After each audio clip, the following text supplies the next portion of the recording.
Tom, and then we'll go to... The 40 militants killed or wounded, do you have a breakdown from Iraq and Syria? And also, any sense civilians were killed? The mayor of Al-Qaim says 1 civilian was killed, 5 houses damaged. Are you guys looking into that? So, Tom, I don't have a breakdown for you, Iraq versus Syria. What I will say is that we are aware of allegations that at least 1 civilian was killed during the February 2 strikes, which CENTCOM is reviewing. As you've heard us say, we will always take civilian harm mitigation very seriously and take all possible precautions to minimize potential harms to civilian. But beyond that, I don't. Was that civilian killed in Al-Qaim? Do you know where that person was killed? I don't have that in front of me. So again, CENTCOM will review this, and And lastly, on the review, will that also look into the communications breakdown? What happened there? For the 30-day review, so it will look at all the relevant facts associated with the notification process as it pertained to transferring authorities from the secretary to the deputy secretary.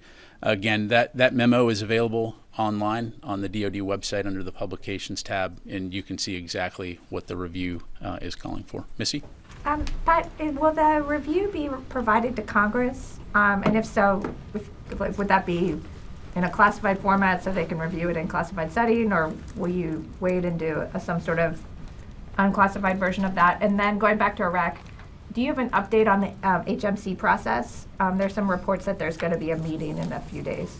Yeah, thanks, Missy. So we'll certainly work to keep Congress informed about the review, and so we'll keep you updated on that front. Again, at this stage, the Secretary just got it, so he's reviewing, but I'm confident, as we always do, we'll work with Congress to ensure they have the information that they request and that they need.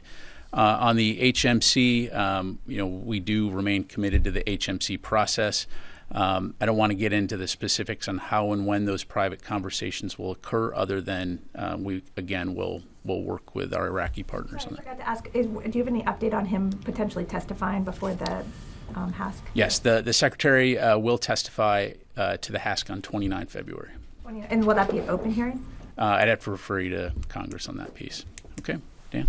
Could you give us an idea of how important al-Saidi was to that militia group and to these attacks on U.S. forces?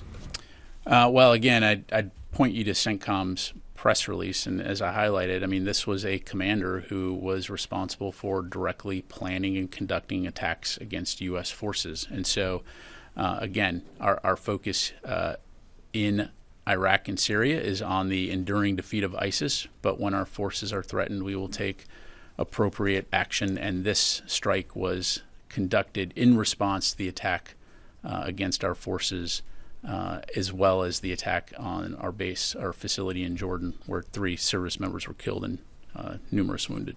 Could I just